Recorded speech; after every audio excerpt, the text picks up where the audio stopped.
जो पिछली जो क्लास थी उसमें हमने समझा था, और जो पूरा अध्याय चल रहा है वो अध्याय का शीर्षक क्या है पता है? कली को दंड और पुरस्कार।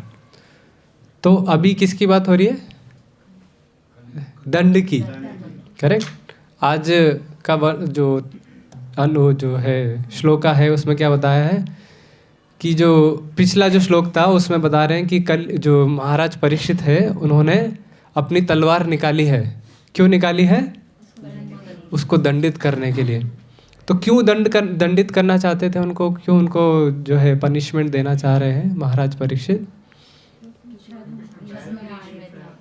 छद्म वेश में तो है, पर उसने कुछ किया होगा, करेक्ट? गाय और बछड़े को हाँ, तो इसका जो ये जो अध्याय है वो प्रारंभ होता है कि एक गाय है, एक्चुअली वो जो है कौन है? पृथ्वी है। और एक कौन है? बेल। बेल जो है कौन है? धर्म। धर्म के पता है 4 जो है स्तंभ होते हैं। क्या है? पवित्रता, करेक्ट। तो इसमें से केवल उस बेल के एक ही पैर है, तो वो पैर क्या है? सत्य अभी बचा है। तो जो कलयुग का जो प्रारंभ हुआ उसमें केवल सत्य बचा है इस कलयुग में, करेक्ट। तो जो सत्य जो बचा है उसको भी जो कली पुरुष है उसको मारना चाहता है। तो धर्म को वो पूरा खत्म करना चाहता है और पृथ्वी पर आतंक करना चाहता है। कौन? कली पुरुष। तो जब महाराज परीक्षित ने देखा कि वो उसको ऐसा दंडित कर रहे हैं, एक पृथ्वी को और धर्म को, जो गाय और बेल के जो रूप में है उसको दंडित कर रहे हैं, तो उनको तुरंत जो है गुस्सा आ गया, क्रोध आ गया। तो उन्होंने क्रोध क्यों आया? क्योंकि वो एक्चुअली असली जो क्षत्रिय है उसकी पहचान है। जो क्षत्रिय है वो देखता है कि जो मेरे जो शासन में कोई भी कुछ गलत ना हो, मेरी जो प्रजा है उसके साथ कुछ गलत ना हो। तो आजकल जो प्रजा हम देखते हैं, जो राजा जो है प्रजा किसको कंसीडर करता है? केवल जो लोग हैं, पुरुष स्त्री जो है मनुष्य हैं, केवल उन्हीं को ही प्रजा मानते हैं, करेक्ट। पर जो एक्चुअल प्रजा जो होती है, असली में जो प्रजा है, जो भी जीव है वो है प्रजा, वो राजा की प्रजा होती है। तो इवन एक किसी जीव को भी जो है तकलीफ नहीं पहुंचाना है, किसी को भी जो है बिना वजह के उसको मारना नहीं है। तो वो उसका संरक्षण करना राजा का कर्तव्य होता है। तो वो राजा का कर्तव्य, एक क्षत्रिय का कर्तव्य महाराज परीक्षित निभा रहे हैं। तो उन्होंने उसको दंडित करने के लिए अपनी तलवार निकाली, ऐसा हमने पिछले श्लोक में पढ़ा था। इस श्लोक में बता रहे हैं कि जैसे ही उन्होंने तलवार निकाली तो कली पुरुष ने क्या किया? उसने जो राजा का वेश जो धारण किया है तुरंत उसने त्याग दिया। तो इससे हमें क्या समझ में आता है कि जो कली पुरुष है वो असली राजा नहीं है, करेक्ट।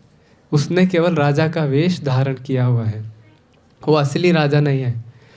और उसने क्या किया? राजा का वेश त्यागने के बाद सिर झुका करके आत्मसमर्पण कर दिया। किसको? राजा को। अगर आत्मसमर्पण नहीं करेगा तो क्या होगा? मार दिया जाएगा। तो इसलिए आत्मसमर्पण करने से उसको पुरस्कार मिला। इसलिए इस जो अध्याय है उसका नाम क्या है? कली को दंड तथा पुरस्कार। तो दंड उसको मिलने वाला था, पर उसने क्योंकि आत्मसमर्पण कर दिया इसलिए उसको पुरस्कार मिला। अब क्या पुरस्कार मिलेगा वो तो हम बाद में देखेंगे, पर जो असली क्षत्रिय है उसका जो लक्षण है, उसके जो गुण हैं वो क्या होते हैं? किसी को पता है? आदर होते नहीं दे सकते। हाँ। और अगर कोई उनके आगे शरणागत है तो उसे क्षमा भी क्षमा भी कर देते हैं। तो इस तरह से एक्चुअली जो क्षत्रिय है वो ऐसा नहीं कि अपने पिताजी से, वो उसके पिताजी क्षत्रिय थे तो वो भी क्षत्रिय बनेगा, ऐसा नहीं है। तो क्षत्रिय कौन बनता है? जब वो किसी अपने गुरु के मार्गदर्शन में शिक्षा प्राप्त करता है। जो क्षत्रिय धर्म का क्या नियम होते हैं, क्षत्रिय धर्म के क्या नियम होते हैं, उसको सीखता है, उसको पालन करता है, कठिन श्रम करता है। श्रम क्या है उसके लिए? जो जैसे तलवार चलाना सीखना है और बहुत से अस्त्र शस्त्र चलाना सीखना, वो उसका श्रम है। अपने गुरु की सेवा करना उसका एक धर्म है, करेक्ट। तो इस तरह से वो बहुत सारे जो है ट्रेनिंग, अभ्यास जो है ना, प्रशिक्षण के अंदर जाता है। तो उससे वो उसको सारे जो है गुण प्राप्त होते हैं, करेक्ट। जब वो सारे गुण प्राप्त कर लेता है तब वो असली क्षत्रिय कहलाता है। ऐसा नहीं है कि कली पुरुष की तरह कोई भी एक राजा का, अभी तो कोई भी बहुत इजीली हमें जो कपड़ा मिल जाता है, करेक्ट, ड्रेस मिल जाता है कुछ भी, तो उसको पहन लिया, कोई भी राजा बन गया, ऐसा नहीं है। असली राजा कौन है? जो क्षत्रिय धर्म का पालन करता है, उसने सीखा है अपने गुरु से और उसको पता है कैसे पालन करना है, कैसे प्रजा का रक्षण करना है, उसको पता है, तो वो असली क्षत्रिय होता है। तो हमें पता होगा, जब भी हमें कभी कोई हमें हानि पहुंचाने वाला होता है या फिर कोई हमें आक्रमण करने वाला होता है हमारे ऊपर, तो हमें क्या होता है, उसका अनुमान लग जाता है। सही है? कोई भी हमें जैसे मारने लगता है तो हमें अनुमान लग जाता है कि ये हमें कुछ क्षति पहुंचाने वाला है ना। तो वो जो अनुमान लगता है, अभी हमें जस्ट पता लगा है कि वो मारने वाला है हमें, अब हमें उसका रिएक्शन क्या करना है, उसका जो वापस उसको क्या रिएक्शन क्या करना है, उसको वो हमारे ऊपर पूरा रहता है कि डिपेंड रहता है कि हमको क्या उस पर रिएक्ट करना है। तो रिएक्ट हम किस हिसाब से करते हैं? उसकी ताकत को देखते हैं पहले कि वो हमसे बलवान है कि हमसे निर्बल है, करेक्ट, दुर्बल है। तो अगर वो हमसे बलवान है तो हम क्या करेंगे? भाग जाएंगे। तो वो जो है असली क्षत्रिय नहीं है। तो अभी जो कलयुग है तो कोई क्षत्रिय नहीं है एक्चुअली। तो जब वो देखता है, कलयुग का यही लक्षण है कि अगर वो देखेगा कि वो मुझसे बलवान है तो वो छोड़ के चला जाएगा, करेक्ट। पर अगर वो हमसे कमज़ोर है तो हाँ मैं हूँ अभी। सही है? तो ये होता है, ये है अभी कली जो है ना, कलयुग का लक्षण, हाँ, कली का प्रभाव है कि वो जब देखेगा कि है हाँ हमसे जो दुर्बल है तो हम तो लड़ेगा, अगर हमसे प्रबल है तो हम छोड़ देंगे। तो ऐसा ही एक अनुमान लगाने के लिए अर्जुन गए थे, पता है? उन्होंने देखा था जब वो कौरव और जो पांडव के बीच में जो युद्ध होने वाला था, तो सबसे पहले उसने अनुमान लगाने के लिए क्या बोला कृष्ण को? हाँ, तो वो बोलते हैं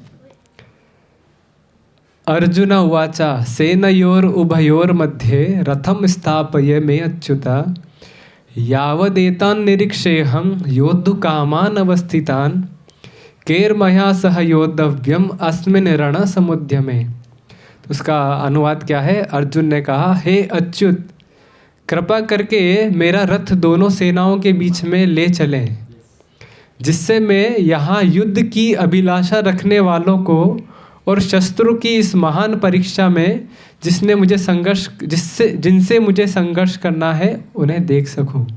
तो जो असली क्षत्रिय जो होता है वो पहले जाएगा, देखेगा, उसका अनुमान लगाएगा कि कैसे मुझे आगे अपना जो है प्लानिंग करना है, करेक्ट, कैसे उससे युद्ध करना है, किसको पहले मारना है, किससे पहले फाइट करना है, करेक्ट। सो वो अनुमान लगाएगा, पहले रणनीति बनाएगा। तो वो है असली क्षत्रिय। वो देखेगा कि मुझसे अगर प्रबल है तो उससे कैसे लड़ना है। ऐसा नहीं कि मेरे से प्रबल है तो छोड़ के चले जाएंगे, नहीं, ऐसा नहीं। मेरे से प्रबल है तो उससे कैसे लड़ना है, मेरे से दुर्बल है उससे कैसे लड़ना है, तो वो सब पूरा रणनीति बनाएगा। तो ये होता है असली क्षत्रिय। तो इसमें जो आज का जो श्लोक है उसमें जो है दो लोग हैं, कौन है? कली और परीक्षित महाराज। तो परीक्षित महाराज तो असली क्षत्रिय है और कली जो है एक वेश धारण किया है, छद्म वेश धारण किया है, करेक्ट। तो दोनों के व्यवहार जो है एकदम विपरीत है। शुरू में तो लगता है कि कली जो है वो भी बहुत बलवान है, करेक्ट। पर जब जैसे ही उसने देखा उससे प्रबल कोई आ गया है उसको हराने के लिए, उसको मारने के लिए, तुरंत वो सब कुछ छोड़ देता है, करेक्ट। तो क्षत्रिय जो है कभी, इसमें जो प्रभुपाद बताते हैं, क्षत्रिय जो है कभी आत्मसमर्पण नहीं करता है। वो युद्ध स्थल में अपने प्राण त्याग देगा पर आत्मसमर्पण नहीं करता है। एक उदाहरण आता है रामायण में, जैसे जब रावण जो है सीता माता का हरण करते हुए जब जा रहा था अपने विमान पे, तो कौन आया उनसे युद्ध करने के लिए? जटायु। जटायु एक पक्षी है, उसको पता है कि रावण तो मेरे से बहुत ज़्यादा शक्तिशाली है, बलवान है, फिर भी वो असली क्षत्रिय होने का अपना धर्म निभाता है कि मुझे उनसे युद्ध करना है। वो अपने प्राण त्याग देता है, किसके लिए? अपने धर्म के लिए। उसका धर्म क्या था? क्षत्रिय का धर्म मतलब जो भी अन्याय हो रहा है उसके प्रति उसको आवाज़ उठाना है, करेक्ट, उससे लड़ाई करना है। तो उसने, जो जटायु है, उन्होंने अपना क्षत्रिय धर्म निभाते हुए रावण से लड़ाई करी और अपने प्राण त्याग दिए। उसका क्या गति हुआ? वीर गति तो मिलता ही है भगवान के, क्योंकि वो तो पूरा जो है किसके लिए त्यागे थे उन्होंने प्राण? भगवान के लिए, करेक्ट। तो उनको तो भगवान की शरण प्राप्त हो गई। पर अगर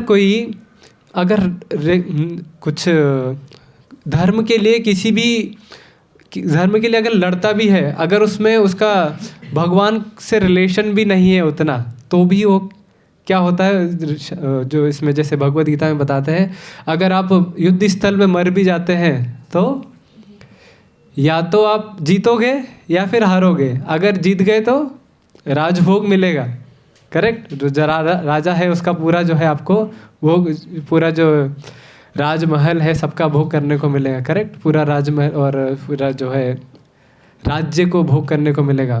पर अगर हार गए तो, मृत्यु हो गई तो वीर गति प्राप्त होगी। उसमें क्या होगा? आपको एटलीस्ट आपको स्वर्ग तो मिलेगा ही, करेक्ट। तो दोनों तरफ ही फायदा है अगर वो युद्ध स्थल में अपने प्राण त्यागता है तो। पर कली पुरुष तो आत्मसमर्पण कर दिया उसने तो, करेक्ट। तो जो जैसे क्षत्रिय बनने के लिए कुछ नियम है, वैसे ही ब्राह्मण के लिए कुछ नियम है। जो क्षत्रिय है, ब्राह्मण है, शूद्र है, वैश्य है, सबके लिए अलग अलग नियम है। सबके लिए अलग अलग उसके कुछ गुण होने चाहिए। अगर वो गुण उसमें नहीं है तो वो क्षत्रिय नहीं है, या फिर ब्राह्मण नहीं है, या फिर वैश्य नहीं है, या फिर शूद्र नहीं है। तो जो ब्राह्मण है उसके पास कितनी क्वालिटीज़ होती है पता है किसी को? तो भगवद गीता में जो है बताया गया उसके पास 9 क्वालिटीज़ होना चाहिए, 9 गुण जो है उसके पास होने चाहिए। और भागवतम के अनुसार उसके पास 12 गुण होने चाहिए। तो जो ब्राह्मण के जो गुण हैं भगवद गीता के अनुसार वो क्या है? शांति प्रियता, वो शांति बनाए रखता है, शांत प्रिय रहता है। आत्मसंयम, तपस्या, पवित्रता, सहिष्णुता, सत्यनिष्ठा, ज्ञान, विज्ञान, धार्मिकता, ये स्वाभाविक गुण है किसके? ब्राह्मण के। और जो भागवतम है उसमें भी ऑलमोस्ट सब सेम ही है, कुछ 2-3 जो है अलग है। जैसे उसमें बताया है मन का संयम, इंद्रिय संयम, तपस्या, पवित्रता, संतोष, क्षमाशीलता, सरलता, ज्ञान, दया, सत्य तथा भगवान के प्रति पूर्ण समर्पण, पूर्ण आत्मसमर्पण। तो ये जो है ब्राह्मण के गुण हैं। वैसे ही क्षत्रिय के गुण हैं, भागवतम के अनुसार 11 हैं और भगवत गीता में दिए हैं 7 गुण जो भगवान बताते हैं। तो भगवत गीता में जो 7 गुण बताए हैं वो है वीरता, शक्ति, संकल्प, दक्षता, युद्ध में धैर्य, उदारता तथा नेतृत्व। ये क्षत्रिय के गुण हैं। और भागवतम में बताया है युद्ध में प्रभावशाली, अजय, धैर्यवान, तेजवान, दानवीर, शारीरिक आवश्यकताओं को वश में करना, क्षमाशील, ब्राह्मण नियमों का पालन करना, सदैव प्रसन्न रहना, सत्यनिष्ठ होना। तो यह है क्षत्रिय के गुण। वैसे ही वैश्य के 4 गुण हैं, भागवतम में दिए हैं, और 3 जो है भगवद गीता में दिए हैं। तो इस तरह से वैश्य के गुण हैं, शूद्र के गुण हैं, तो सबके गुण दिए गए हैं। और चैतन्य चरितामृता में वैष्णव के गुण दिए गए हैं। तो वैष्णव के पास कौन कौन सी क्वालिटीज होनी चाहिए, कौन कौन से गुण होने चाहिए, वो दिए गए। कितने? 26। तो 26 गुण होने चाहिए किसमें? वैष्णव में। तो जो वैष्णव है वो ब्राह्मण है ऑलरेडी, करेक्ट। जो वैष्णव है उसके पास ब्राह्मण का क्वालिटीज होना जरूरी है, तभी वो वैष्णव कहलाता है। तो ये जो क्वालिटीज है, ये जो गुण है, वो हम कैसे प्राप्त करें? जो वैष्णव होता है वो इन सब चारों से ऊपर होता है, करेक्ट। शूद्र से ऊपर वैश्य होता है, वैश्य से ऊपर क्षत्रिय, क्षत्रिय से ऊपर ब्राह्मण, और ब्राह्मण से भी ऊपर वैष्णव। तो जो वैष्णव है उसकी जो 26 क्वालिटीज है, उसके जो 26 गुण हैं, वो कैसे हम प्राप्त कर सकते हैं? किसी को पता है? नहीं सर। प्रभु हमारे प्रभु ने बताया था कि वैष्णव उन्हें कहेंगे जिन्होंने एक भी बार अपने जीवन में कृष्ण का नाम लिया है। लेकिन आप बता रहे हैं कि 26 गुण होने चाहिए, तो थोड़ा कंफ्यूजन लग रहा है। तो ये जो 26 गुण है ना, ये अपने आप विकसित होते हैं। ऐसा नहीं कि आपको उसके लिए कुछ परिश्रम करना है। तो भगवान का नाम कौन जप करेगा? जो भगवान का भक्त होगा, सही है। तो जब वो, अगर वो मान लो भक्त नहीं भी अभी किसी को क्रिटिसाइज कर रहा है, या फिर उसको क्रिटिसाइज को क्या बोलते हैं, आलोचना कर रहा है, किसी की आलोचना कर रहा है, तब वो बोल रहा है ये हरे कृष्णा वाले क्या क्या करते रहते हैं। तो ये आलोचना है ना, तो उसने हरे कृष्णा बोल दिया, उससे भी उसको फायदा मिलेगा, पर अभी वो भक्त नहीं है। पर जो भक्त होगा वो प्रेम से बोलेगा, भगवान का नाम जो है प्रेम से उच्चारित करेगा, भगवान की जो सेवा है वो प्रेम से करेगा। तो वो भक्त जो है उसके अंदर ये जो सारे गुण हैं वो अपने आप विकसित होने लगते हैं। उसको कुछ जो है अलग से परिश्रम करने की कोई ज़रूरत ही नहीं है।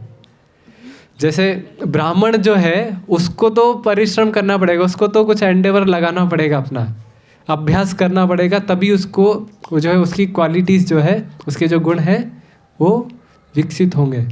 पर वैष्णव के साथ ऐसा नहीं है। भगवान की भक्ति ऐसी है, जब हम अच्छी चीज़ें, भगवान की चीज़ जो है ना ट्रांसेंडेंटल है, दिव्य है, तो जैसे ही हम उसे अपनाते हैं तो ये जो सारे गुण जो है अपने आप विकसित होने लगते हैं। सारी जो बुरी आदतें हैं वो अपने आप जाने लगती है। जैसे हम में से बहुत से लोग, पहले कोई जो है मांस का सेवन करता होगा, मांसाहारी होगा, उसने वो छोड़ दिया, उसको कुछ एंडेवर नहीं करना पड़ा, उसने कुछ बहुत ज़्यादा तपस्या नहीं करा कि हाँ मेरे को छोड़ना है करके, नहीं, सिंपली उसने बस छोड़ दिया। कोई पहले जो है शराब आदि का सेवन करता होगा, मदिरा पान का सेवन करता होगा, उसने वो छोड़ दिया, सिगरेट वगैरह छोड़ दिया, चाय, इवन चाय कॉफ़ी भी छोड़ दिया, बहुत से लोग बोलते हैं ना कि चाय कॉफ़ी नहीं पिएंगे तो सर में दर्द होगा तो ऐसा नहीं है, ये सब हमारा जो है एक गलत अभ्यास हो गया है। तो वो गलत अभ्यास को आपको छुड़ाने के लिए आपको भी उसके लिए भी कुछ मेहनत नहीं करना है। आपको बस क्या करना है, भगवान का भक्ति करना है, बस नाम जप। वो करने से बाकी की सारी जो बुरी आदतें हैं जो भगवान के पास जाने के लिए आपको रोक रही हैं, वो सब अपने आप छूट जाएगी। और भगवान के पास जाने के लिए जो आपके पास जो क्वालिटीज़ होना चाहिए, जो गुण होने चाहिए, वो अपने आप विकसित होने लगेंगे। तो आपको कुछ अलग से कुछ प्रयास करने की ज़रूरत नहीं है। तो ये जो है वैष्णव के गुण थे। एक जो जब प्रहलाद महाराज बताते हैं श्रीमद् भागवतम के 7वें स्कंद में, यदि किसी ब्राह्मण में 12 योग्यताएं हों किंतु वह भक्त नहीं है और भगवान के चरण से विमुख है, तो वह उस चांडाल भक्त से भी अधम होता है जिसने अपना सर्वस्व मन वचन कर्म संपत्ति तथा जीवन भगवान को समर्पित कर दिया है। ऐसा भक्त उस ब्राह्मण से श्रेष्ठ है, क्योंकि भक्त अपने सारे परिवार को पवित्र कर सकता है, जबकि झूठी प्रतिष्ठा वाला तथाकथित ब्राह्मण अपने आप को भी शुद्ध नहीं कर पाता। तो इसमें क्या समझने को मिला, अगर आपने ब्राह्मण की सारी जो योग्यताएं हैं वो अगर प्राप्त भी कर ली हैं, पर अगर आप भगवान की भक्ति नहीं कर रहे हैं तो आप तो सब बेकार है, व्यर्थ है सब कुछ, उसका कुछ मूल्य नहीं है, 0 के बराबर है। करेक्ट, 0 के बराबर है। क्यों? क्योंकि वो भगवान की भक्ति नहीं कर रहा है। पर उसके विपरीत एक चांडाल है, चांडाल जो है शूद्र से भी नीचे है, पर अगर वो क्या क्या कर रहा है, भगवान के चरण कर, भगवान की भक्ति कर रहा है। कैसे कर रहा है? अपने सर्वस्व मन वचन कर्म संपत्ति जीवन, क्या क्या हुआ? मन वचन कर्म संपत्ति जीवन, 5 चीज़ें। तो अगर कोई ये 5 चीज़ों से भगवान की भक्ति कर रहा है, यही है ना हमारा सब कुछ।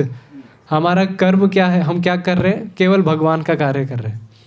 हम क्या सोच रहे हैं? केवल भगवान के बारे में सोच रहे हैं। हम क्या बोल रहे हैं? केवल भगवान के बारे में बोल रहे हैं। हमारा जो संपत्ति है उसका क्या उपयोग है? भगवान के लिए उपयोग है। हमारा जो जीवन है उसको हम उपयोग कर रहे हैं किसके लिए? भगवान के लिए यूज़ कर रहे हैं। तो अगर ये 5 चीज़ें कर रहा है भगवान की भक्ति के लिए, अगर वो चांडाल भी है तो वो उस ब्राह्मण से श्रेष्ठ है जो 12 योग्यताएं हैं वो होकर भी वो उनसे श्रेष्ठ है। करेक्ट, ब्राह्मण से श्रेष्ठ है वो चांडाल। तो हमें किस चीज़ पे फोकस करना चाहिए? तो भगवान की भक्ति पे हमारा जो है पूरा जो है वो जो क्या केंद्र जो है ना हमारा भगवान होना है। अगर हम सब कुछ कर रहे हैं और भगवान ही नहीं है उसमें, भगवान तो हमेशा जो भी करते हैं उसमें रहते हैं, पर हमारे मन में नहीं है, हम उनको नहीं सोच रहे हैं, हम उनके बारे में नहीं सोच रहे हैं, तो वो सब व्यर्थ है, वो 0 के बराबर है। तो जितनी हमारी योग्यताएं हैं वो उतने ज़्यादा 0 है। पर अगर उस 0 के आगे एक लग जाएगा, एक क्या है? भगवान, तो वो उसका उतना वैल्यू हो जाएगा। कैसे? अगर 1 योग्यता है तो 10 हो जाएगी 2 0 है तो 100 हो जाएगी। तो वो सब 0 है। तो वो कितनी योग्यताएं हैं हमारे पास, वो सब योग्यताओं को हमें क्या करना है? भगवान की भक्ति में लगाना है, भगवान की सेवा में लगाना है। तो ऐसा नहीं कि वो पहले हम योग्यता प्राप्त करेंगे फिर भगवान की सेवा में लगाएंगे, ऐसा नहीं। कुछ लोग सोचते हैं कि पहले हम जो है बहुत परिश्रम करेंगे, बहुत सारा पैसा कमाएंगे, फिर उसके बाद भगवान की सेवा में लगाएंगे। ऐसा नहीं है। जो है अभी, जो योग्यताएं हैं अभी, अगर पैसा नहीं भी है, जो योग्यताएं हैं, जो आपके पास जितना एबिलिटी है, जो आपके पास एनर्जी है, ऊर्जा है, उसको पहले भगवान की सेवा में लगाओ। फिर भगवान को अगर और चाहिए तो आपको वो पहले देंगे, फिर आपसे ले लेंगे। वो अलग है। वो नहीं सोचना हमें कि पहले हम भगवान की सेवा के लिए पहले हम कमाएंगे, बहुत परिश्रम करेंगे, योग्यताएं हासिल करेंगे, फिर भगवान की भक्ति करेंगे, ऐसा नहीं। जो है उसको ही लगाओ। जैसे विदुर और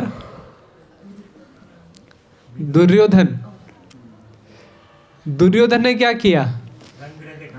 हाँ, बहुत सारा पकवान बनाया, सब कुछ करा, सब कुछ व्यवस्था करी। और विदुर ने क्या किया? उसने कुछ फल जो दिए है, साग रोटी जो भी है उसने दिया, सिंपल। तो भगवान किधर गए पहले? वहाँ खाने गए पहले। क्यों? वहाँ प्रेम है, वहाँ वो भक्ति से खिला रहा है।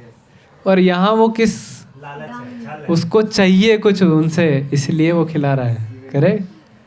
वो उनकी तरफ आ जाए इसके लिए भगवान को खिला रहा है। तो एक्चुअली वो भोग भी नहीं है। एक्चुअली भोग भगवान कब ग्रहण करते हैं? पत्रम पुष्पम फलम तोयम यो में भक्त्या प्रयच्छति।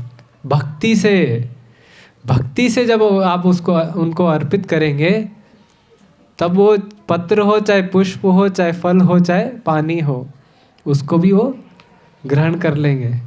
पर अगर राज पकवान भी बनाया है, अगर भक्ति नहीं है तो वो नहीं स्वीकार करते हैं। तो ये जो है भगवान की भक्ति, जो वैष्णव जो है जो उसके पास 26 क्वालिटी है, वो जो है धीरे धीरे विकसित हो जाती है और भगवान के धाम वो जाता है। इस जो श्लोक में बताया गया है नृपलांछनम। नृपलांछनम मतलब, नृप मतलब राजा के वेश में, लांछनम मतलब एक तरह से धोखा दे रहा है। करेक्ट? वो धोखा देना चाह रहा है। तो ऐसे ही लांछन हमारे साथ बहुत सारे होते हैं, हम भी करते हैं और हमारे साथ भी होते हैं। जैसे कोई एग्जांपल देना चाहेगा? ऑफिस जाते टाइम, जो टाइम का हम बोलते कि हम टाइम पे रहेंगे, लेकिन होते नहीं है। स्पेशली मीटिंग का टाइमिंग तो कभी फिक्स ही नहीं होता है। हमें एक और बताया जाता है और वो कुछ और ही होता है। तो इसको इस तरह से समझ सकते हैं कि हमारा जो है कुछ पर्टिकुलर शेड्यूल है, उसमें उसको हम जो है पूरा फॉलो नहीं कर पा रहे हैं, या फिर जिसने डिसाइड किया है वो भी नहीं कर पा रहा है। तो वो एक एग्जांपल है। एक और एग्जांपल मैं बताता हूँ। राजनीतिज्ञ जो पॉलिटिशियंस है, तो वो अपने आप को क्या बताते हैं? हम नेता हैं। करेक्ट? हम क्षत्रिय हैं। पर जब भी कुछ युद्ध होता है तो किसको भेजते हैं? सैनिकों को भेजते हैं और खुद पीछे रहते हैं। वो पीछे भी नहीं रहते हैं, वो ऑफिस में रहते हैं। सही है? तो वो असली क्षत्रिय नहीं है। हाँ, वो लांछनम है, नृपलांछनम, जो है राजा के वेश में है पर राजा नहीं है।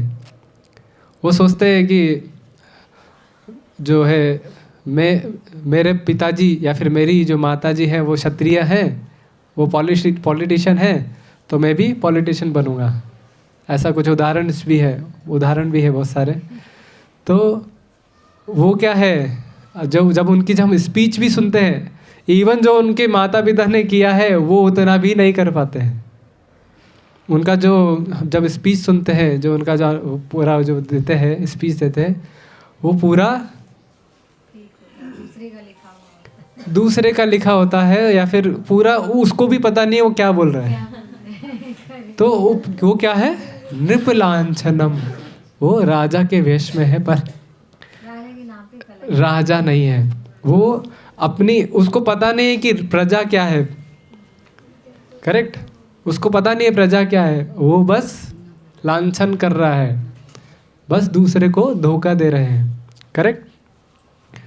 तो ऐसे ही जब हमने देखा होगा कि जब आप घर पे थे तो एक रात में एक पुलिस वाला आता है और वो चौकीदार होता है एक्चुअली, वो सीटी बजाता है। सीटी क्यों बजाता है? नहीं, वो दिखाता है कि मैं अपनी ड्यूटी कर रहा हूँ, नहीं उद्देश्य उसका है। नहीं, वो क्यों सीटी बजाता है? ताकि कोई चोरी ना हो। जब कोई एक सिविलियन मतलब एक नागरिक, रेगुलर नागरिक के वेश में रहता है और पर आया है वो चोरी करने के लिए, तो उसको भगाने के लिए, उसको डराने के लिए, क्योंकि वो तो कलयुग का आदमी है ना, तो जैसे ही वो सीटी बजाता है वो चला भाग जाता है। क्यों भाग जाता है? क्योंकि वो तो क्षत्रिय नहीं है, वो तो एक चोर है, करेक्ट। वो चोर है, वो चोरी करने आया है, पर अपने आप को दिखा रहा है कैसे कि वो साधारण नागरिक है। पर जैसे ही वो सीटी की आवाज़ सुनता है, जो सामान्य नागरिक है वो नहीं डरते, करेक्ट ना। जिसको चोरी करने का कुछ विचार नहीं है वो नहीं डरेंगे। क्यों नहीं डरेंगे? क्योंकि उसने कुछ किया ही नहीं, गलत किया ही नहीं, तो क्यों डरेगा? उसका कुछ गलत करने का कुछ विचार भी नहीं है, तो वो नहीं डरेगा। पर जो गलत करने वाला है, जो सोच रहा है, जो चोरी करने के लिए सोच रहा है, डाका डालने के लिए सोच रहा है, वो डर के भाग जाएगा। तो वो जो है लांछन है। क्या लांछन किया उसने? अच्छा नागरिक बनने के लिए दिखावा कर रहा है बस, पर है नहीं, करेक्ट। तो इस तरह से एक और व्याख्यान आता है राहु केतु का। राहु केतु क्या किया? जब मोहिनी, जो विष्णु जो है मोहिनी मूर्ति के रूप में आते हैं और सभी देवताओं को अमृत पान कराते हैं, तो राहु को पता लगता है कि ये केवल जो है जो भगवान नारायण है वो एक लांछन कर रहे हैं किसके लिए? देवताओं के लिए, कि वो देवताओं को पूरा जो है फेवर देना चाहते हैं, अपना पूरा जो है पूरा अमृत बांटना चाहते हैं। तो उसने भी एक लांछन किया। क्या किया? उसने सोचा कि मैं देवता बन जाता हूँ तो मैं भी अमृत का पान कर लूँगा, पर भगवान से नहीं बच सकता है तो भगवान ने उसका लांछन पहचान लिया, करेक्ट। तो भगवान, बाकी लोगों ने नहीं पहचाना, तो भगवान जो बाकी जो देवता हैं उन्होंने वो भी नहीं पहचान पाए, तो भगवान ने उसका लांछन पहचान लिया और उसका सिर काट दिया। तो ये एक लांछन है। तो हमें पता है ये भौतिक जगत है, एक आध्यात्मिक जगत है, करेक्ट। तो जो भौतिक जगत है वो जो है एक लांछन है आध्यात्मिक जगत का। तो आध्यात्मिक जगत में जो सुविधाएं हैं, जो वस्तुएं हैं, वो एक्चुअली असली वस्तुएं हैं। पर जो भौतिक जगत है वो सब वस्तुएं जो है लांछन है, वो जो है क्षणिक है, कुछ समय तक रहेगी और बाद में नष्ट हो जाएगी। तो वो जो है तत्क्षणिक है, कुछ समय के लिए रहने वाली है। तो जो भौतिक जगत में जो आपको जो सुख दिखता है वो एक तरह से लांछन है, वो सुख है ही नहीं एक्चुअली। इसमें बोलते हैं दुखालयम अशाश्वतम। जो भौतिक जगत है वो क्या है? दुखालय। आलय किसको बोलते हैं? स्थान को। जैसे विद्यालय, विद्यालय मतलब जहाँ पे आपको विद्या मिलेगी, वो वाला स्थान विद्यालय। चिकित्सालय, जहाँ पे आपको चिकित्सा मिलेगी, आपको ट्रीटमेंट मिलेगा, वो बोलेगा चिकित्सालय। तो इस भौतिक जगत को क्या बोलते हैं? दुखालय। मतलब यहाँ पे क्या मिलने वाला है? दुख मिलेगा। तो अगर कोई बोल रहा है कि सुख मिलेगा इसमें, तो वो क्या है? लांछन है। वो क्या है? लांछन है, उसमें सुख है ही नहीं। जैसे जब हम एक सिक्का उछालते हैं तो उसमें दो पहलू होते हैं, एक होता है चित्त, एक होता है पट। मान लो आपने पट को चुना या फिर चित्त को चुना, तो अगर मान लो चित्त आ गया तो आपको लगता है खुशी है, पर पट भी है नीचे। हम वो देखते नहीं है उस टाइम पे, है ना? उस समय हम वो देखते नहीं कि उसका पट भी है। वो जो चित्त आ रहा है उसके साथ बहुत सारा पट भी आ रहा है, उसके साथ दुख भी बहुत आ रहा है। समझ रहे हैं? जो चित्त मिल रहा है, जो आपको जो खुशी मिल रहा है, उसके पीछे बहुत सारा दुख भी आपको मिलने वाला है। जो खुशी के लिए आपने इतना परिश्रम किया है, खुशी इतनी आसानी से पहले मिलती नहीं है। जो खुशी नहीं है वो आपको मिलती ही नहीं है पहले तो बहुत आसानी से। अगर वो मिल भी जाए तो वो दुखों से भरा हुआ है। वो क्या है? दुखों से भरा हुआ है। जैसे मान लो किसी को IAS ऑफिसर बनना है, तो उसको कितने सालों तक पहले कठिन तपस्या करके उसको स्टडी करना पड़ेगा, उसका जो है अध्ययन करना पड़ेगा, उसके बाद वो बनता है। सही है?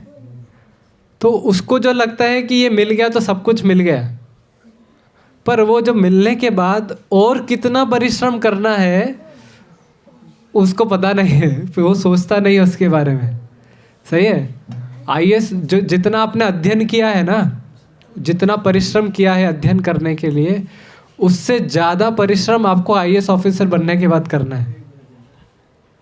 सही है कि नहीं?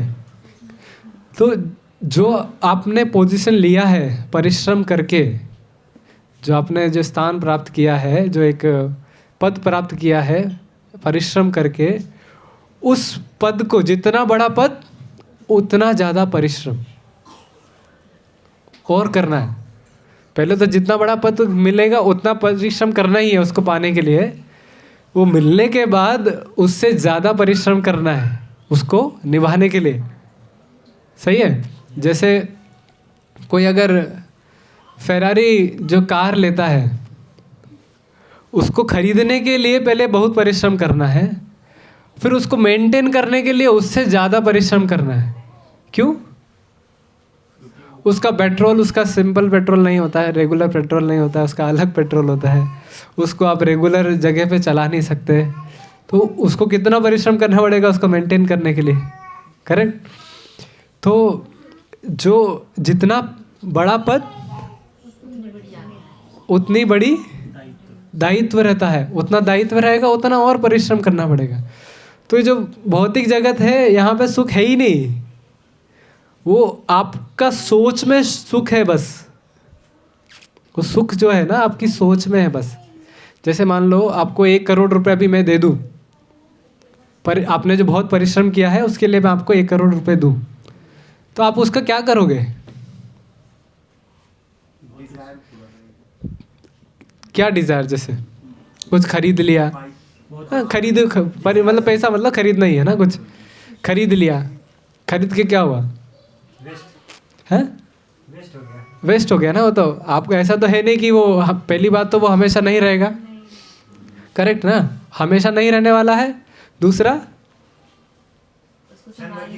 उसको संभाल, उसका डर रहेगा कि कोई चोर आके उसको ले नहीं जाए। हाँ, वो बैंक में, अभी तो बैंक भी बहुत सारा फ्रॉड्स होता है। करेक्ट? बैंक में पैसा डाल दिया बोला कि इससे कुछ प्रॉफिट मिलेगा, या फिर आप जो बता रहे हैं इसके अनुसार दुनिया में सब कुछ मोह माया ही है। हाँ, तो मेरे मन में एक क्वेश्चन है कि अगर दुनिया में सब कुछ मोह माया ही है, तो भगवत गीता में बताया गया है कि अर्जुन ने फिर युद्ध क्यों किया? हाँ, उसका रीज़न है, मोह माया है, उसका रीज़न है वही। वो सोचकर ही पहले अर्जुन ने सोचा कि मैं युद्ध त्याग देता हूँ, क्यों मुझे चाहिए, मुझे राज्य भोग नहीं करना है, मुझे इनको भी नहीं मारना है, मैं जाता हूँ अपना तपस्या करूँगा, भगवान का नाम जप करूँगा, क्यों ये सब करना है। पर हमने क्या सीखा? जो वैष्णव जो होता है उसका क्या गुण है? भगवान की भक्ति करना। और भगवान की भक्ति क्या है? जो भगवान कह रहे हैं वो करना ही भगवान की भक्ति है। समझ रहे? तो भगवान ने वो युद्ध करवाया धर्म की स्थापना करने के लिए, उसके लिए नहीं कि अर्जुन राज्य भोग करेगा, अपना जो है इंद्रिय तृप्ति करेगा राज्य मतलब जीतने के बाद, उसके लिए नहीं करवाया। वो जो शासन है, जो राज्य है, उसको अच्छा से संभाल सके, धर्म के अनुसार उसको चला सके, उसके लिए वो युद्ध करवाया गया। हाँ, तो ये जो हम जो समझ रहे थे क्या था, 1 करोड़ रुपए दे रहे, 1 करोड़ रुपए दे रहे। हाँ, तो वो अगर आपको मिल भी जाएगा, आप उससे कुछ भोग नहीं कर सकते। एक्चुअली उसमें सुख है ही नहीं। एक पेपर में क्या सुख है? ये भी एक पेपर है, करेक्ट ना? वो भी एक पेपर है। आप इतना परिश्रम करोगे, आपको एक पेपर दे देगा। अभी तो पेपर भी नहीं है, डिजिटल आपको नंबर देगा कि हाँ ये नंबर आपका है, अभी आपके पास अभी इतना नंबर हो गया, अभी इतना हो गया, अभी इतना हो गया, अभी इतना हो गया। फिर कोई एक फ्रॉड कॉल आएगा और सब कुछ ले जाएगा। हाँ, तो वो सब व्यर्थ है।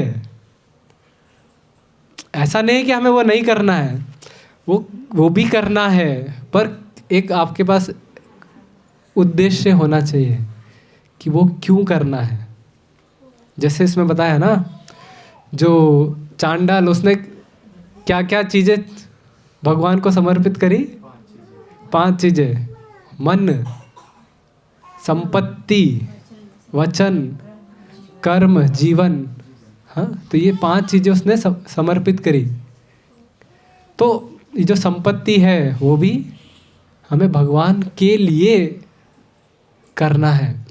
ऐसा नहीं उसके लिए बहुत परिश्रम करना है, थोड़ा ऐसा नहीं, ऐसा भी नहीं कि बिल्कुल भी नहीं करना है। जैसे कर्मण्यवाधिकारस्ते मा फलेषु कदाचन, आपको कर्म करने का अधिकार है, कर्म करो, पर जो फल है उसके आप अधिकारी नहीं हो। तो कर्म तो करना है आपका, जो जैसे कोई क्षत्रिय है तो उसको क्षत्रिय का कर्म करना है, जो वैश्य है उसको वैश्य का करना है, जो ब्राह्मण है उसको ब्राह्मण का करना है, शूद्र है उसको शूद्र का करना है। सबको अपना अपना कर्म करना है, पर फल जो है उसका जो है अधिकारी वो नहीं है। अब वो फल आपको मिलेगा नहीं मिलेगा, आपको दोनों में समान रहना है। तो आपने जो बताया कि मतलब कलयुग में मतलब हम क्वेश्चन आंसर बाद में रखें? नहीं, थोड़ा सा 1 मिनट का है। आपने बताया कि क्षत्रिय का ये गुण है, ब्राह्मण का ये गुण है, तो आपने जो गुण बताए हैं कलयुग में ये कहीं पे भी दिखते नहीं हैं। हाँ, तो इसलिए कलयुग में हर कोई शूद्र है। अभी शूद्र भी नहीं है, असली शूद्र भी नहीं है। जो शूद्र है उसकी भी जो क्वालिटीज़ होती है वो भी नहीं है। जो है अपने जो ऊपर के वर्ण हैं उनको समर्पित करना, उनकी सेवा करना, एक्चुअली वो कुछ हद तक करते हैं हम, पर उसमें सत्यता नहीं है। सत्यता नहीं है मतलब अपने मन से नहीं करता है वो, समझ रहे? तो अगर कोई जैसे जो 4 वर्ण है और 4 जो आश्रम है, अगर कोई उसका पालन करेगा तो वो धीरे धीरे भगवान के पास जा सकता है, भगवान को प्राप्त कर सकता है। वो उसके लिए बनाए गए हैं। तो वो पहले वो सिस्टम फॉलो होता था कि जो शूद्र है वो बाकी सबको सेवा करेगा, धीरे धीरे वो प्रगति करेगा। इस लाइफ में नहीं, इस लाइफ में पूरा वो शूद्र की तरह कार्य करेगा, नेक्स्ट लाइफ में उसको मौका मिलेगा वैश्य बनने का या क्षत्रिय बनने का या ब्राह्मण बनने का। इस तरह से धीरे धीरे उसका एडवांसमेंट होता है, वो जो प्रगति करता है और बाद में वो भगवान के धाम जाता है। तो वो एक प्रोसेस था पहले, पर अभी जो है वो नहीं बचा है, कोई उसको पालन नहीं करता है। तो वो उसको जो क्वालिटी जो दिया गया है वो डेवलप भी नहीं कर सकता है। पर एटलीस्ट अगर कोई जाने कि हाँ ये क्वालिटीज़ होनी चाहिए, ये गुण होने चाहिए, तो वो अगर कोई मान लो भक्ति नहीं कर रहा है, एटलीस्ट उसको वो डेवलप करने का जो प्रयास कर सकता है। समझ रहे? कोई बोलते कि मैं सत्य रहने का प्रयास कर सकता हूँ, करेक्ट ना? अब वो भगवान की सेवा नहीं कर रहा है, वो तो गलत है ही।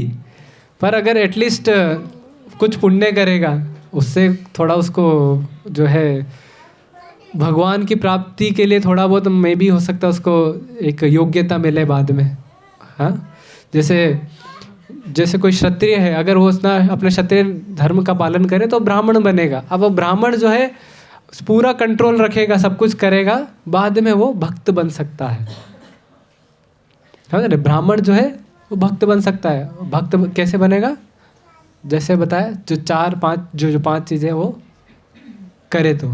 पर अगर ऐसा कि नहीं है, अभी ऐसा नहीं है कि केवल ब्राह्मण ही भक्त बन सकता है, कोई भी भक्त बन सकता है अभी, अगर कोई भगवान की भक्ति करे। पर उसके पास तो क्वालिटीज़ नहीं है, वो अपने आप डेवलप हो जाएगी। पर वो भक्ति करने के लिए भी वो अंदर से प्रेरणा कैसे आएगी? वो हमें मिलती है गुरु के माध्यम से। जो गुरु जो होता है, ऐसा नहीं कि आप वैष्णव बन गए, आपने जो मतलब अपनी क्वालिटीज़ के कारण आप वैष्णव बने, ऐसा नहीं है।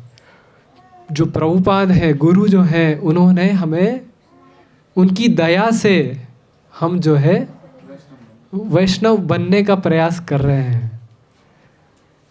या फिर जो भी हरे कृष्ण मंत्र का जप कर रहे हैं, हमारी योग्यता नहीं है वो करने की, पर उनकी दया के कारण हम वो कर पा रहे हैं।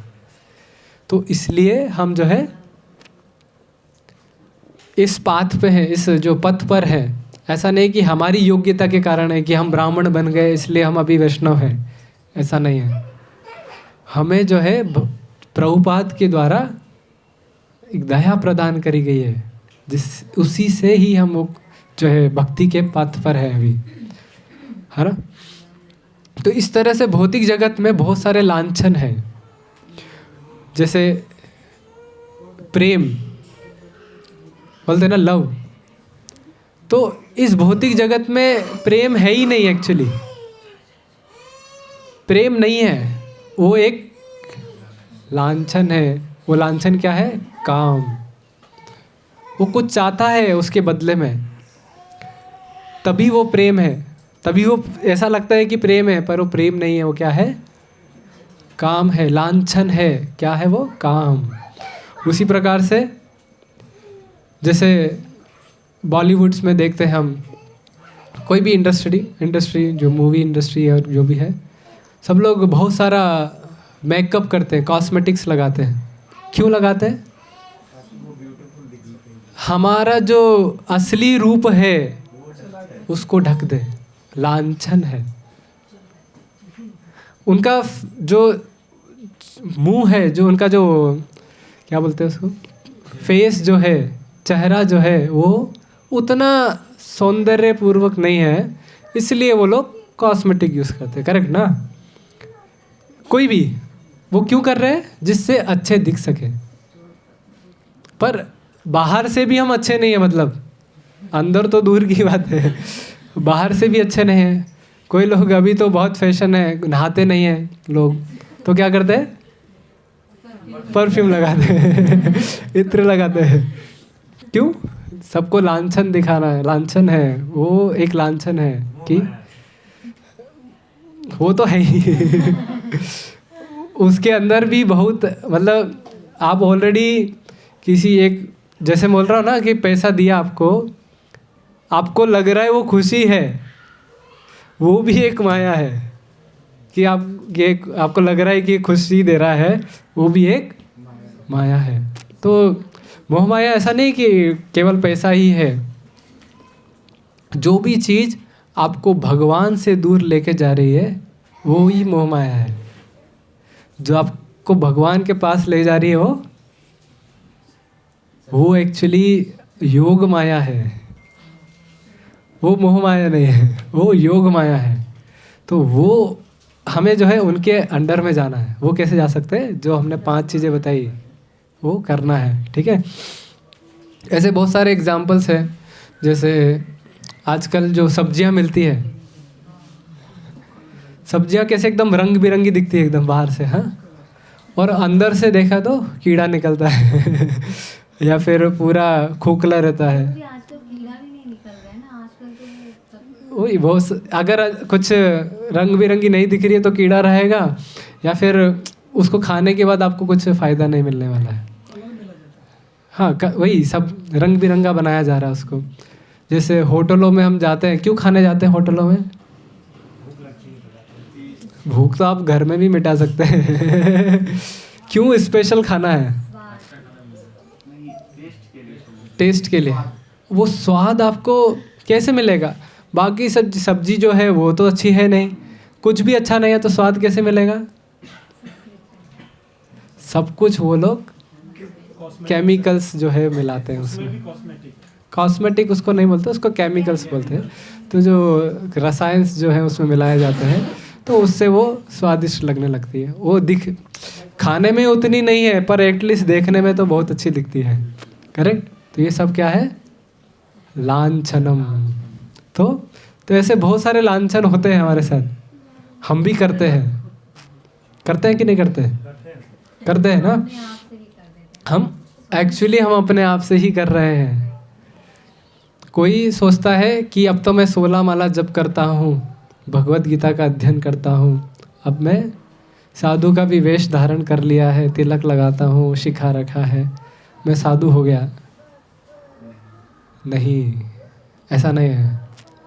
केवल तिलक लगाने से, वेश धारण करने से आप साधु नहीं बनते। जो नियम जो है जो प्रभुपाद ने बताए हैं उसका पालन कर रहे हैं कि नहीं कर रहे हैं? करेक्ट? जो वैष्णव धर्म के जो वैष्णव की जो 26 क्वालिटीज़ हैं, क्या वो डेवलप हो गई या नहीं हुई है? करेक्ट? हम दिखाते हैं ना कि हम साधु हैं।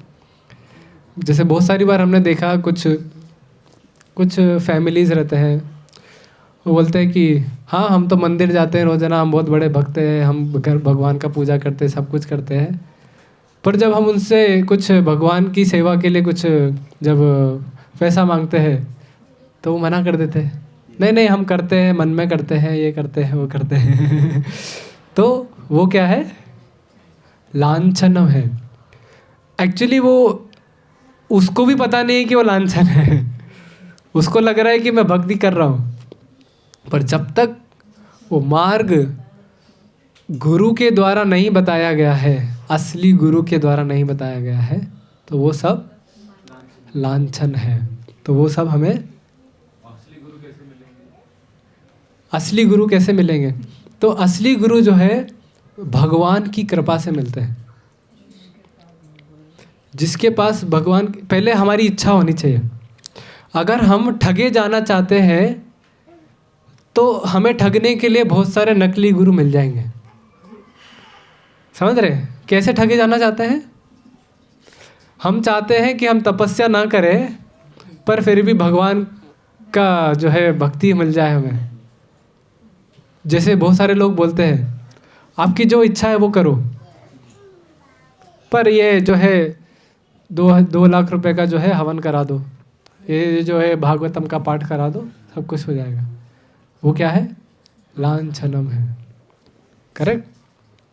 तो अगर आप तपस्या नहीं करना चाहते हैं, जो गुरु को है उसका पालन नहीं करना चाहते हैं, पर मन में इच्छा है दिखाने के लिए कि हाँ मेरे पास भी गुरु है, तो दिखावटी वाला गुरु नहीं चाहिए। अगर आपको चाहिए तो वो भी मिलेगा, वो भी आप ठगे जाओ। मतलब अगर आप ठगे जाना चाहते हो तो आपको ठगने के लिए बहुत सारे लोग रहेंगे।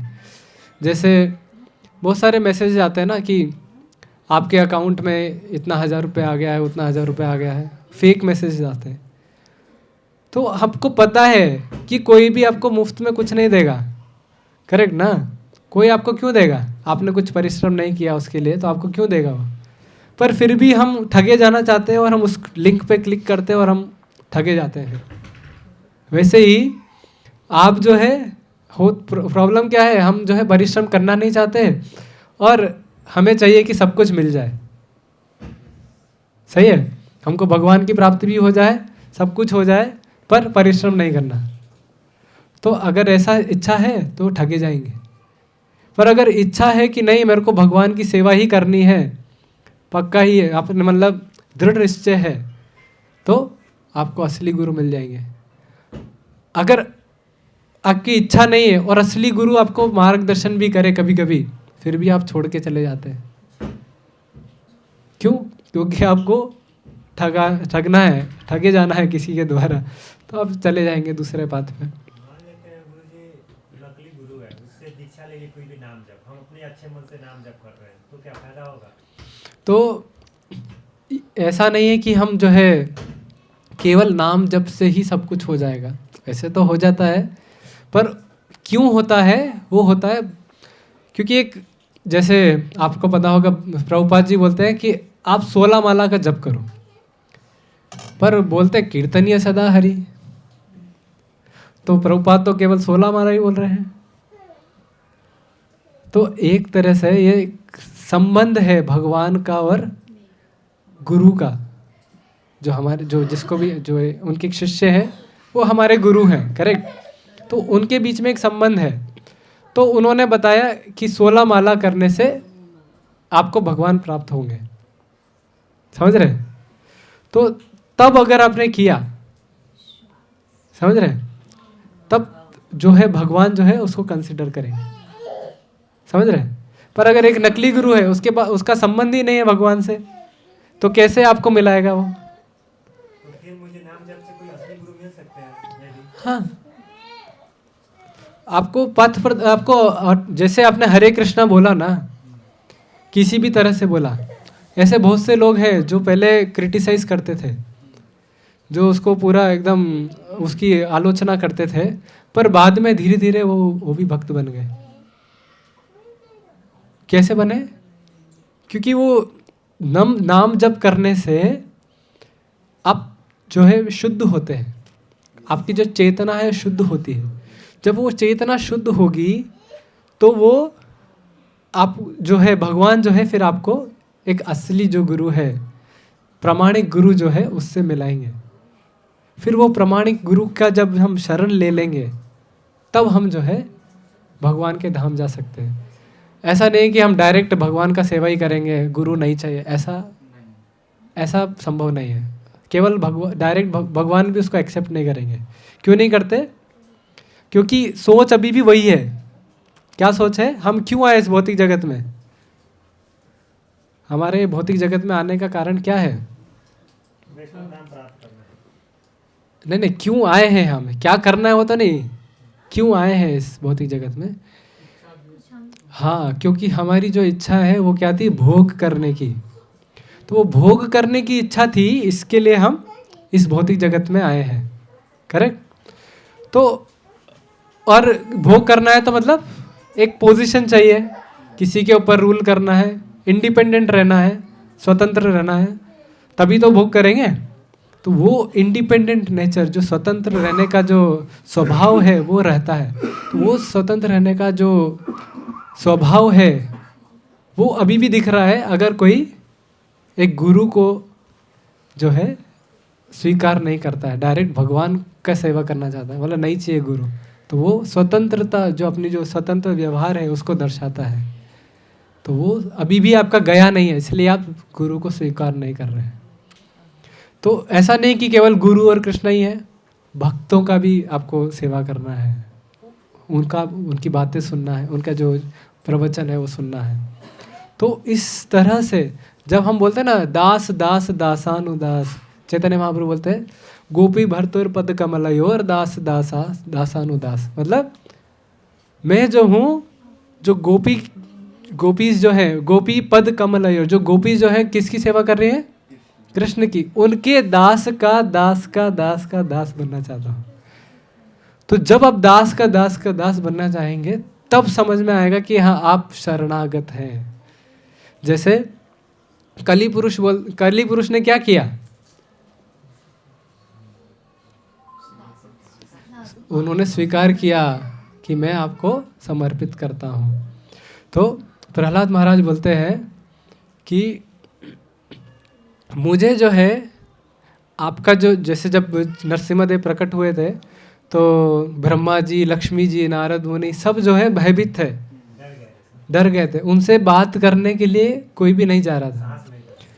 कोई जा भी रहा था तो नरसिम्हा देव जो है शांत नहीं हो रहे थे तो वापस पीछे आ जाते थे। तो कोई भी उनसे जो है उनको तृप्त करने के लिए, उनको जो उनका गुस्सा शांत करने के लिए कोई नहीं जा रहा था। तो प्रहलाद महाराज गए। तो प्रहलाद महाराज बोलते हैं कि मैं जो हूँ आपके जो भयानक रूप से भयभीत नहीं हूँ, मुझे उसका कुछ भय नहीं है। मुझे किस चीज़ का भय है? मैं इस जो भौतिक जगत में जो इतना जो मोह है उसमें ना पड़ जाऊं। इसमें जो बहुत सारी जो चीज़ें हैं वो दिखाती हैं कि बहुत अच्छी है ना, ये मोह है, माया है, उसमें मैं ना पड़ जाऊं, उसका मेरे को भय ज़्यादा है। तो उस भय से बाहर निकलने के लिए वो क्या बताते हैं कि इसलिए मैं आपके प्रामाणिक शिष्य कौन, ब्रह्मा जी और उनसे आ रही परंपरा में उनका दास्य स्वीकार करता हूँ। तो कोई उनका दास्य स्वीकार करेगा, जो नारायण जो विष्णु है उनसे जो एक चार जो परंपराएं निकली है उनमें से किसी भी एक में से जो है अपने आप को दास्य स्वीकार करता है, तब वो जो है इन चीज़ों से मुक्त हो सकता है, जो भय है उससे मुक्त हो सकता है। तो उस भय से मुक्त होने के लिए क्या करना है, तत्पाद मूलम शिरसा, कैसे क्या करना है, भगवान के चरणों में शरण लेनी है। कैसे लेनी है, शिरसा, क्या ना, शिरसा मतलब सिर के बल, पूरा समर्पण। हाँ, समगात भय विह्वलः, समगात मतलब शरण लेनी है, उससे क्या होगा, भय चला जाएगा। ये जो कली पुरुष है उसने भय के कारण भगवान की शरण ली, हमें भी भय के कारण भगवान की शरण लेनी है। किस चीज़ का भय, कि मैं भगवान को ना भूल जाऊं, या फिर भगवान जो है मैं इस जो मोह माया में ना पड़ जाऊं, उस भय के कारण हमें भगवान की शरण लेनी है। तो इसी के साथ हम जो है इसको समाप्त करेंगे। किसी को कुछ पूछना है, क्वेश्चन, एक क्वेश्चन ले सकते। हाँ, एक्चुअली उसको पाप नहीं बोलते हैं, पर जो हम अगर कुछ आध्यात्म में कुछ प्रगति अगर करना चाहते हैं तो उसके लिए कुछ नियम है, कुछ चीज़ें हैं जो उसको प्रगति करने के लिए रोकती है। जैसे चाय पानी, चाय जो आता है, चाय कॉफ़ी जो आता है वो उसी में आता है, जैसे नशा में आता है एक तरह से। तो जब हम उस चीज़ का उसको लेते हैं, ग्रहण करते हैं, तो वो एक नशीला पदार्थ है, तो वो सात्विक गुण को कम करती है ना। तो जब तक हम सात्विक गुण में नहीं रहेंगे, सत्व गुण में नहीं रहेंगे, तब तक जो है भगवान का आराधना करना कठिन हो जाता है।